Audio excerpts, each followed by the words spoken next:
Although King Indra hurled his thunderbolt at Namuchi with great force, it could not even pierce his skin.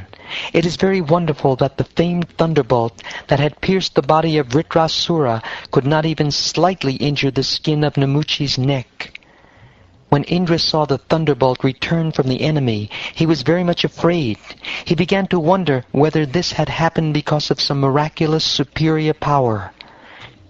Indra thought, "Formerly, when many mountains flying in the sky with wings would fall to the ground and kill people, I cut their wings with this same thunderbolt. Vritrasura was the essence of the austerities undergone by Tvashta, yet the thunderbolt killed him. Indeed, not only he, but also many other stalwart heroes, whose very skin could not be injured even by all kinds of weapons, were killed by the same thunderbolt. But now, although the same thunderbolt has been released against a less important demon, it has been ineffectual. Therefore, although it was as good as a Brahmastra, it has now become useless, like an ordinary rod. I shall therefore hold it no longer."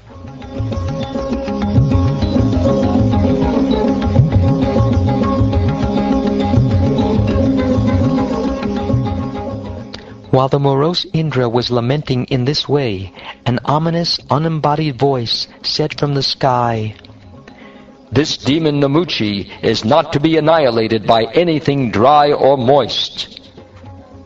O Indra, because I have given this demon the benediction that he will never be killed by any weapon that is dry or moist, you have to think of another way to kill him." After hearing the ominous voice, Indra, with great attention, began to meditate on how to kill the demon.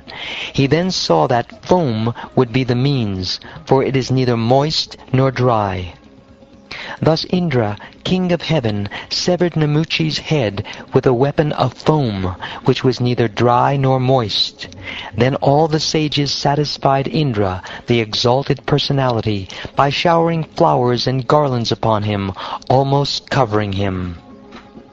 Vishvavasu and Paravasu, the two chiefs of the Gandharvas, sang in great happiness. The kettle drums of the demigods sounded, and the Apsaras danced in jubilation. Vayu, Agni, Varuna, and other demigods began killing the demons who opposed them, just as lions killed deer in a forest.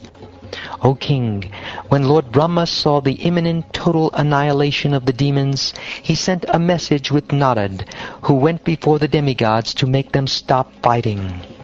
The great sage Narad said, "All of you demigods are protected by the arms of Narayan, the Supreme Personality of Godhead, and by his grace you have gotten the nectar. By the grace of the Goddess of Fortune you are glorious in every way. Therefore, please stop this fighting."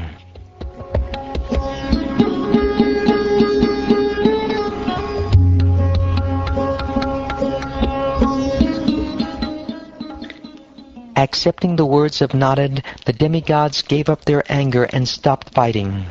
Being praised by their followers, they returned to their heavenly planets.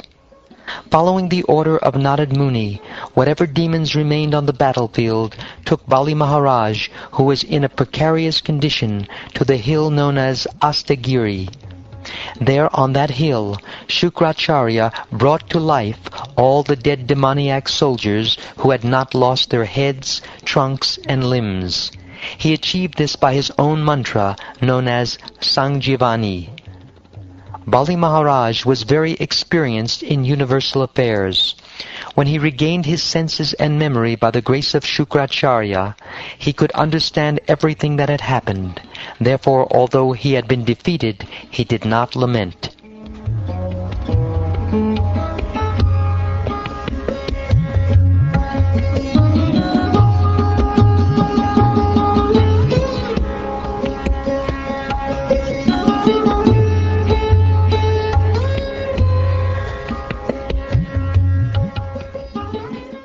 Thus ends the 11th chapter of the 8th canto of the Shrimad Bhagavatam, entitled King Indra Annihilates the Demons.